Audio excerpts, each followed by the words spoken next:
یہ کہانی ہے کچھ نوجوانوں کی، لیکن صرف کسی عام نوجوانوں کی نہیں، بلکہ ان نوجوانوں کی جو اپنی جان، عزت، راحت اور پوری دنیا قربان کر کے صرف ایک چیز بچانا چاہتے تھے: ایمان۔ وقت ظلم کا تھا۔ ایک ظالم بادشاہ کی حکمرانی تھی جو اپنی خدائی کا دعویٰ کرتا تھا اور جو کسی کو بھی اپنے رب کی عبادت کی اجازت نہ دیتا تھا۔ جو کوئی لا الہ الا اللہ کہتا، اس کے لیے موت کا حکم ہوتا۔ لیکن اسی ظلم کے اندھیرے میں کچھ ایسے چراغ بھی تھے جن کے دل اللہ کی روشنی سے منور تھے۔ 7 نوجوان جو کسی مدرسے یا مسجد کے عالم نہ تھے، بلکہ عام شہری تھے، لیکن ان کے دل میں اللہ کی عظمت تھی، ایمان کی سچائی تھی اور حق کے لیے قربانی دینے کا جذبہ تھا۔ انہوں نے جب دیکھا کہ پوری قوم جھوٹے خدا کو سجدہ کر رہی ہے تو ان کے دل کانپ اٹھے۔ انہوں نے اپنے دلوں میں فیصلہ کر لیا کہ چاہے کچھ بھی ہو، وہ صرف اور صرف ایک اللہ کو پکاریں گے۔ اور پھر ایک رات خاموشی سے، بغیر کسی کو اطلاع دیے، وہ نکلے شہر سے باہر، پہاڑوں کے بیچ ایک غار کی طرف۔ یہ غار ان کے لیے صرف پناہ گاہ نہ تھی، بلکہ اللہ کی آزمائش کا میدان بننے والا تھا۔ قرآن کہتا ہے کہ جب وہ غار میں داخل ہوئے تو اللہ نے ان پر نیند طاری کر دی، ایک ایسی نیند جس میں وقت رک گیا، دنیا بدل گئی، سلطنتیں اجڑ گئیں، قومیں ختم ہو گئیں، لیکن وہ نوجوان وہیں سوئے رہے 309 سال۔ نہ کوئی ہلا، نہ کوئی جاگا، ان کے جسم سلامت، ان کی آنکھیں بند اور ان کا ایمان محفوظ۔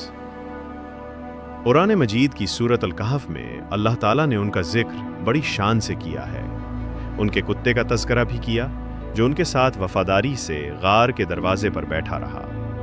کچھ مفسرین کہتے ہیں کہ ان نوجوانوں کی عمریں 18 سے 25 سال کے درمیان تھیں۔ وہ ایک ظالم معاشرے میں پلے بڑھے، لیکن اللہ نے ان کے دلوں کو مضبوط کر دیا۔ تفاسیر میں لکھا ہے کہ وہ ایک دوسرے سے بھی ایمان چھپا رہے تھے، مگر پھر اللہ کے حکم سے وہ آپس میں ایمان کا اظہار تم اگر انہیں دیکھتے تو ڈر جاتے۔ اللہ نے ان کے جسم کو ایسے رکھا کہ سورج کی روشنی بھی انہیں نقصان نہ دے۔ غور کریں، اللہ نے ان کی حفاظت کی، ان کے کتے کی بھی، ان کے جسموں کی بھی، اور سب سے بڑھ کر ان کے ایمان کی بھی۔ یہ کہانی ہر اس نوجوان کے لیے پیغام ہے جو سچ بولنا چاہتا ہے، جو ایمان کے ساتھ جینا چاہتا ہے، جو تنہا ہے لیکن اللہ پہ یقین رکھتا ہے۔ اگر تم سچے ہو تو اللہ تمہارے ساتھ ہے، چاہے تمہیں غار میں چھپنا پڑے یا دنیا سے کٹ جانا پڑے۔ اصحاب کہف کا پیغام ہے: اللہ کافی ہے اگر دل سچا ہو۔ وہ نہ سیاست دان تھے، نہ بادشاہ، نہ بڑے عالم، وہ صرف اللہ والے تھے، اور اللہ نے انہیں دنیا کے سب سے عظیم نوجوانوں میں شامل کر دیا۔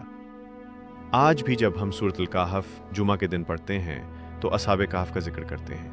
کیوں؟ تاکہ ہر ہفتے ہمیں یاد رہے کہ اصل عزت اللہ کے دین پہ چلنے میں ہے، نہ کہ دنیا کی چمک دمک میں۔ تو اے نوجوان، اگر تو بھی حق پر ہے، اکیلا ہے اور دنیا تجھے پاگل کہتی ہے، تو یاد رکھ، اصحاب کہف کو بھی لوگ پاگل کہتے تھے، لیکن اللہ نے انہیں آیات بنا دیا، نشانیاں بنا دیا، وہ قرآن کا حصہ بن گئے۔ تم بھی بن سکتے ہو اگر تم ایمان پہ ڈٹ جاؤ۔